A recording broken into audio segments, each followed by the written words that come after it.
al amigo, al compañero de lucha, a un chavo, un hombre comprometido con la gente de abajo. Es sobreviviente de aquel ataque que nos dejó a 43 normalistas de Ayotzinapa desaparecidos, y el rostro, uno de los rostros más significativos de esta campaña para recabar firmas. Omar García, me da mucho gusto saludarte. Un abrazo. ¿Qué tal, Vicente? ¿Cómo estás? Gracias otra vez por el espacio. Oye, pues ayer platicábamos por la noche con comunicación muy comprometida, muy complicada. Espero que hoy sí podamos desfondarnos, sacar el foie, porque no puede ser posible, mi querido Omar, que cada vez se sumen más voces de estos privilegiados o de los damnificados de los privilegios que busquen cuestionar, que casi digan que las firmas son producto de un esfuerzo falso. Dame tu opinión hoy con lo que escuchaste del presidente Andrés Manuel López Obrador defendiendo a capa y espada. Ahí sí hay que reconocerle al presidente este esfuerzo del pueblo. Pues es que realmente estas personas viven en otro país, todavía no se han dado cuenta de que pues, la ciudadanía se mueve más que antes, está más informada.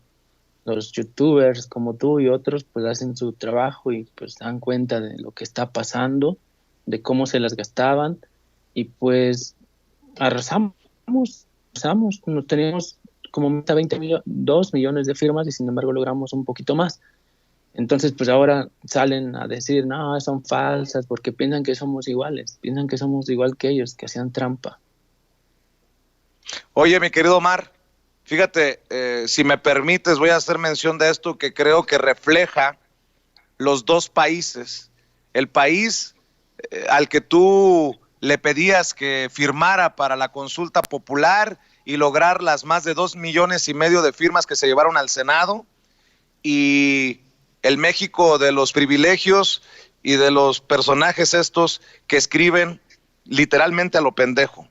Las paredes desde donde estás tú transmitiendo.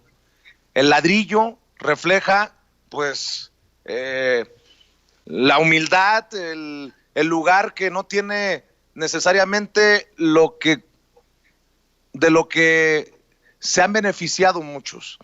Yo sé que no tiene nada de malo estar transmitiendo desde un lugar de paredes pelonas, como decía mi tata que fue albañil, de ladrillo, pero esto es lo que no conocen esos personajes que no conciben esta gran victoria de la gente de abajo, Omar. Es que, como te decía ayer, ellos piensan que la firma de Denise Dresser o 2, 3, 4 más ahí intelectuales o periodistas que se hacen hoy los perseguidos va a determinar la movilización de la gente abajo. Podrá determinar un poquito la opinión pública, ¿sabes? Por un rato en las redes sociales, por un rato mientras Felipe Calderón o cualquiera de ellos tuitea y sus miles de seguidores, entre comillas, o bots, le retuitean. Pero abajo no tienen ningún efecto en la gente que hemos vivido las consecuencias de las decisiones, de las difíciles decisiones, como él lo señala en su libro, ahí plagiándose el título de Hillary Clinton.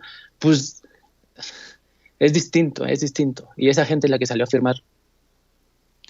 Omar, ¿tú hubieras concebido que el presidente Andrés Manuel López Obrador se expresara como se ha expresado en los últimos días sobre la consulta popular, sin la presión que al final termina ejerciendo el pueblo? Porque el presidente había dicho, y siempre lo ha sostenido, que está por el punto final, por el perdón sí, olvido no, que él va a votar en contra de enjuiciar a los expresidentes, pero pues el presidente ha tenido que defender este genuino sentir de la ciudadanía. Si no se hubiera hecho este esfuerzo, ¿tú hubieras entendido a un presidente Andrés Manuel López Obrador como lo has visto en los últimos días?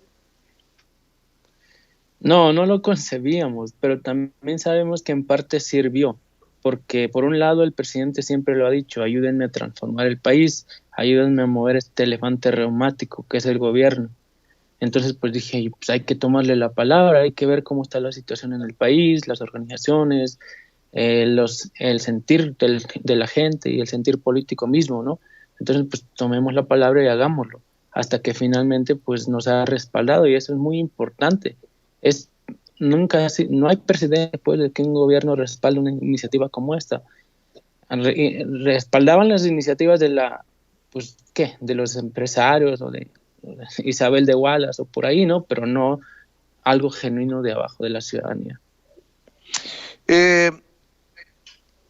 Tú dices que es inédito, obviamente es una victoria del pueblo, pero después de trabajar contrarreloj, de los grandes sacrificios que se hicieron para llegar al Senado con las más de 2.5 millones de firmas, Omar, ¿qué sigue para el pueblo? Porque muchos pensaron, salimos a votar, votamos por Andrés Manuel López Obrador el 1 de julio del 2018 y ya la hicimos, pero pues solamente era el principio de este concepto de transformación que buscamos muchos de México. Ahora que se consigue esta victoria, ¿qué sigue? ¿Qué visualizas hacia el futuro, Omar?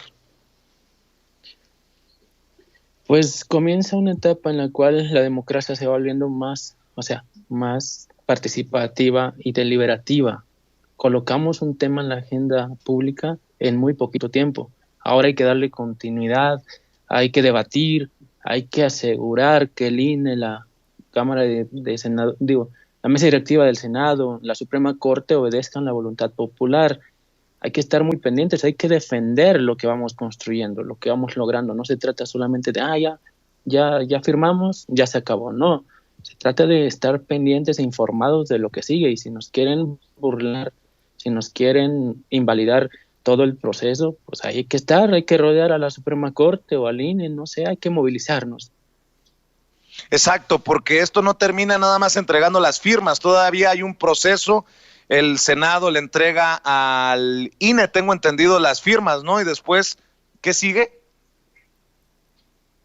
Después el INE pues las valida, las invalida, y luego si se completa el 1.800.727 firmas, pues ya pasa a la Suprema Corte, revisa la constitucionalidad de la pregunta, y si no es constitucional, pero el tema sí lo es, entonces la modifica para que sea constitucional y luego vuelve a la mesa directiva, se publica en el Diario Oficial de la Federación para que finalmente forme parte de la boleta electoral de 2021. A muchos nos dio mala espina que se anunciara que en la Suprema Corte de Justicia de la Nación este tema va a ser estudiado por Luis María Aguilar, quien fuera ministro presidente de la Suprema Corte de Justicia y quien fue muy señalado y cuestionado por incluso pedir dinero para sus lentes, para sus anteojos, aquel que ha defendido los salarios de los ministros diciendo que para evitar que se corrompan necesitan ganar esos salarios estratosféricos. ¿Tú cómo entiendes esta situación, Omar, con un personaje tan cuestionado que se le encargue esto tan importante? Estamos muy conscientes de las instituciones que tenemos enfrente, a las cuales todavía tenemos que enfrentar en el procedimiento.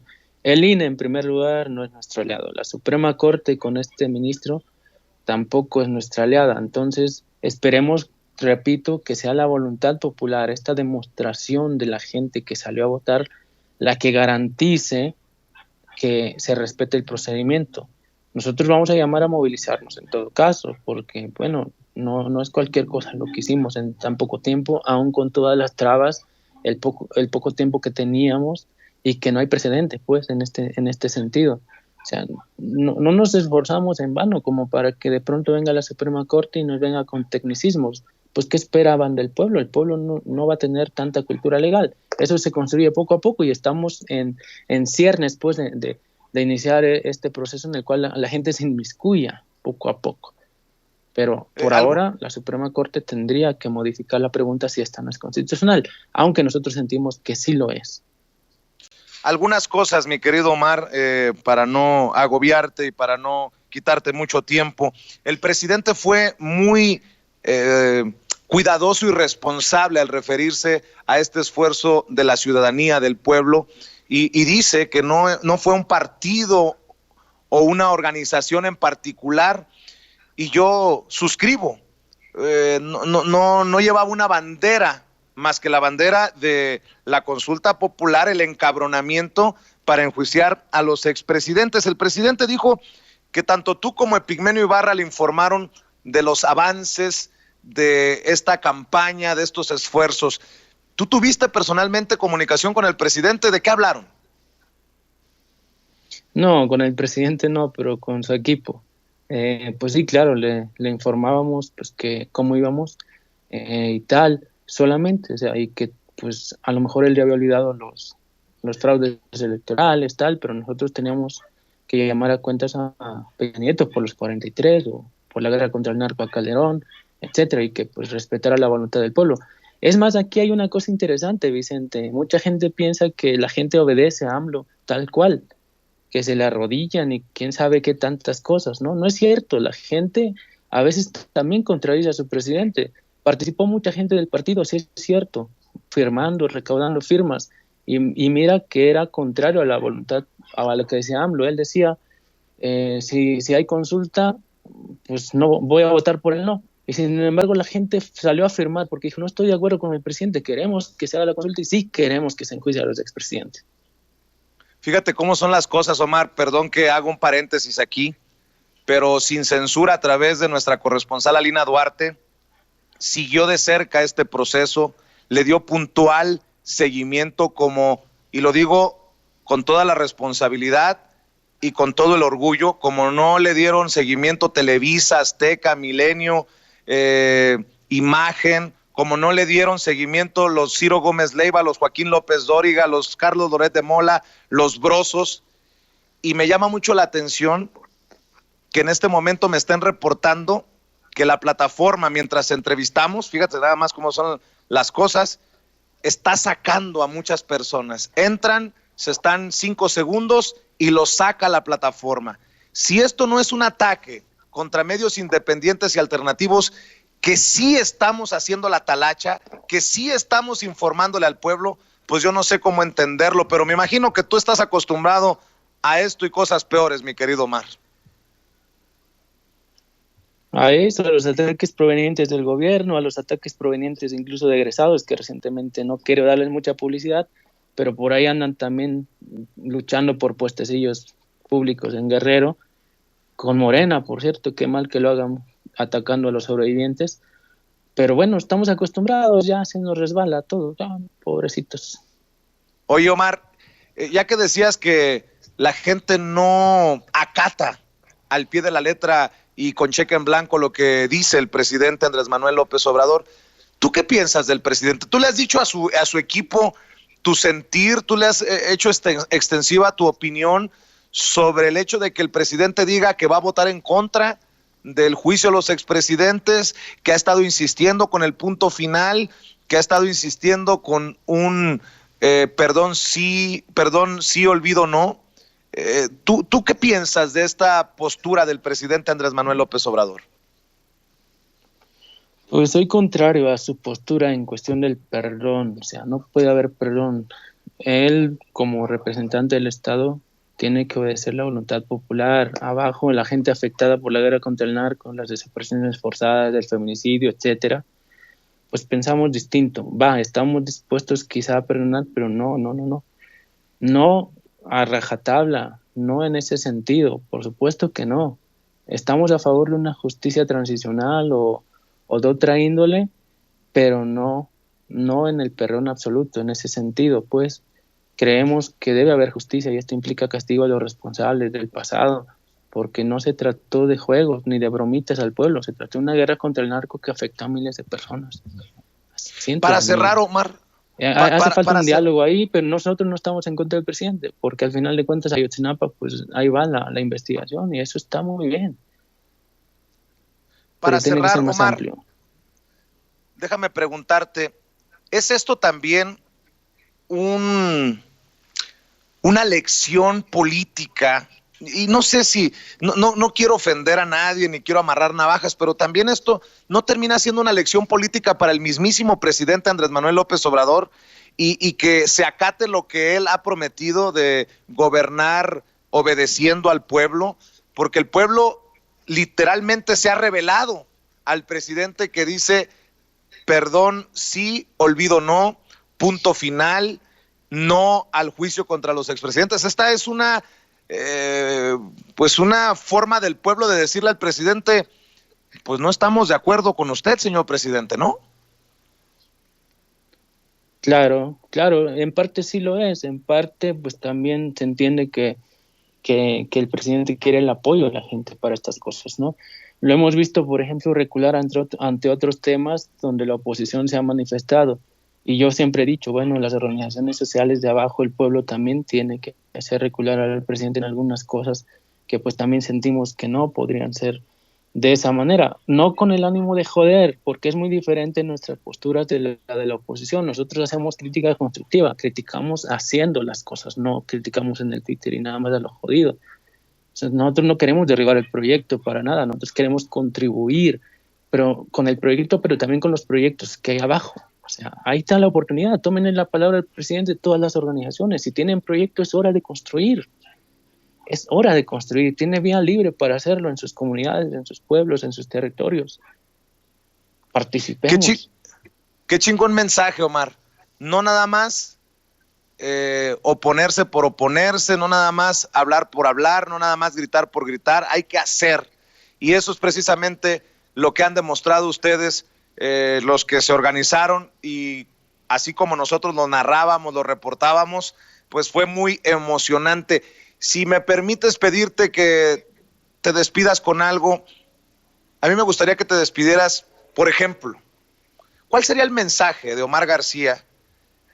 ¿Cuál sería el mensaje de este movimiento, pues hasta cierto punto espontáneo del pueblo, para Carlos Salinas de Gortari, para Ernesto Zedillo Ponce de León, para Vicente Fox, para Felipe Calderón, para Enrique Peña Nieto, Omar? Pues se las voltearía. Todo eso que con lo que han estigmatizado a las víctimas de la guerra contra el narco, de la corrupción, de todas las decisiones que han pues afectado al pueblo, y que luego cuando nos defendemos o cuando se queja la gente dice, pues algo habrán hecho, eso les diría a ellos, algo hicieron y algo hicieron muy mal, por eso tienen miedo y por eso andan ahí haciendo ruido, pero pues ya no pueden. O sea, el pueblo habló y va a hablar cuando se haga la consulta. Y si no se hace, y si no se logra, y si nos ponen trabas, de todas maneras, hay mucho pueblo que quiere verlos ante la justicia y en las rejas. Y que se aguanten, y que, pues si así se la llevaban, pues órale, que le entren, que no anden de llorones. Mi querido Omar, tenemos años de mantener comunicación a través del espacio Sin Censura, y te lo había dicho en otras ocasiones, pero hoy más que nunca. Qué orgullo. Me da mucho gusto que tengas la amabilidad de regalarnos estos minutos, y aquí desde Sin Censura, sin máscaras, en este espacio, estamos del lado correcto de la historia. Cuenten con nuestro apoyo, con nuestra solidaridad, porque sé que están del lado del pueblo. Te mando un abrazo, mi querido Omar. Gracias. Gracias, Vicente. Cuídate. Hasta luego. Omar García, uno de los sobrevivientes de aquel ataque que nos dejó a 43 estudiantes de Ayotzinapa desaparecidos, y uno de los rostros